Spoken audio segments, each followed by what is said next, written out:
Joining me now is the U.S. President's Special Coordinator on Energy Security, Amos Hochstein. Amos, thanks for coming on the show. Oil analysts agree that the real test for oil markets is yet to come on the 5th of February, when the EU applies a ban on Russian oil products. Are you concerned at all with how this would impact the refined products markets and in particular diesel? Well, thank you for having me on Arabiya. It's always a pleasure to be with you. When the EU passed the ban on crude oil in December, we instituted a price cap mechanism through the G7 and Australia and many other countries in order to make sure that Russian products can continue to be on the market, but restrict the revenues that Putin is getting so that he can't use extraordinary profits to execute his horrific war in Ukraine. On February 5, we're going to have the EU ban on products. The G7 countries and the EU are in discussions on what are the kind of steps that we can do to manage the risk that comes from that. I am fairly certain that we will be able to address the concerns and that the market will be continue to be supplied, and hopefully in a manner in which also the profits to Putin are restricted. Some observers have come to a conclusion that setting the Russian price cap at $60, close to what Russian euros is actually fetching at the moment, means that the US and its allies are possibly setting the stage for a long and protracted war in Ukraine. Is that a correct assumption? No, I would disagree with that quite strongly.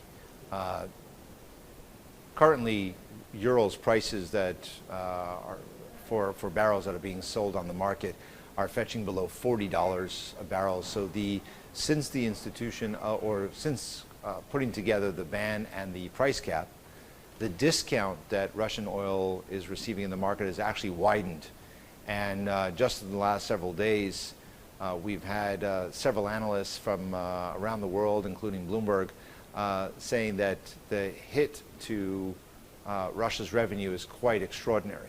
So I think so far the price cap mechanism is working well to address the two concerns that we have. One is to keep products on the market, and the other is to restrict the revenues. There's a long way to go, and I think that we have to see how things develop. But I would say that so far we are quite satisfied with where things are going and how they've been implemented. The U.S. administration was not happy with OPEC+ decision to cut production by 2 million barrels per day back in October. But having the benefit of hindsight now, wasn't that decision a very successful preemptive cut ahead of demand weakness, which did really materialize in the last couple of months? Look, when OPEC made the decision, OPEC+ made the decision on October 1 or the beginning of October, we were very clear that OPEC had its rights to make its decisions, but we disagreed with that assessment, with that decision. We stand by our views. We understand that if prices are declining in a rapid manner, then that would result in normally in a review of the policy in OPEC or other countries or other companies on whether or not they should cut production. At the time of the decision, prices were near $90 a barrel. At the time that we are today, prices are above $80, at $83 or so. So we still believe that oil is best priced when the producers still receive a return and can make a profit. We're not against that. But that consumers can still buy the products at a reasonable price. Oil is a critical product and commodity that has a lot to do with how budgets of countries hold up, how finances of families across the world are affected, and they play into inflationary concerns and concerns over a recession. So allowing prices to go up and to force prices up above $85 and $90 has a tremendous risk to global economic growth, which is what we're concerned about. It doesn't mean that we don't support producers making making a living and making a return. They're entitled to it. But there are limits to what kind of returns are also then causing global economic contraction. The Biden administration plans to buy crude oil to refill its strategic petroleum reserves after drawing down and selling some 180 million barrels last year. It will purchase next month up to 3 million barrels. Yet, the administration will still sell around 30 million barrels this coming September. Is this a contradictory policy?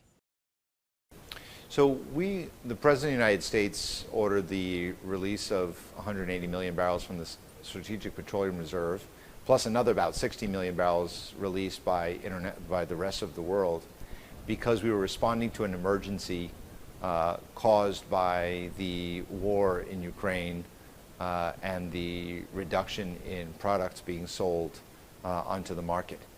That is why we did that. What we have said, what the President has clearly stated, is that we're not looking at a precipitous collapse of oil prices, and that if prices get to about $70 or so, we would be in the market to purchase some of that oil back to replenish the reserve. We are still planning for that.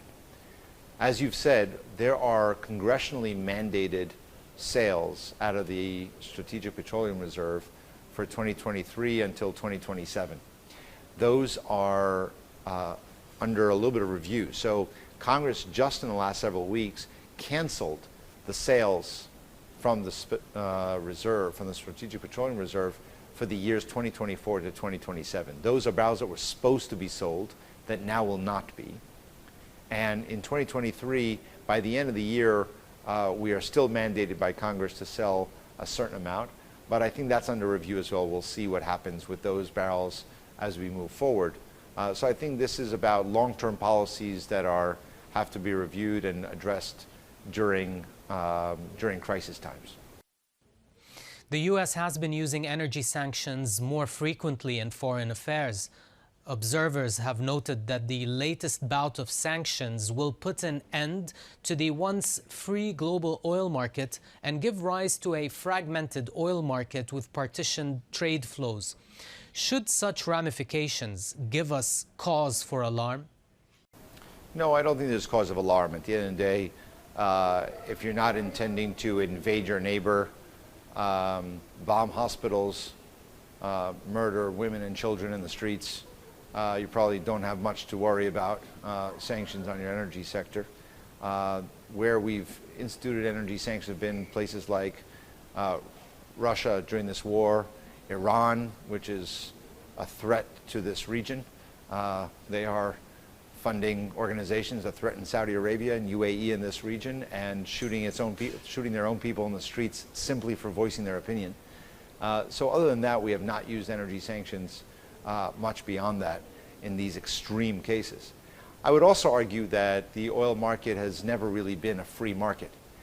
This is a market that is dominated by state-owned enterprises that have political considerations, together with private sector, both publicly traded and some privately held. And OPEC itself is an organization that discusses production levels in order to manage the market. So this is at best a managed market, not a free market.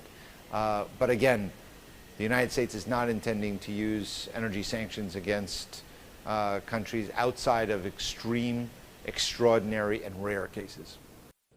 Amos Hochstein, thank you for taking the time and coming on the show. It's a pleasure. Thank you for having me.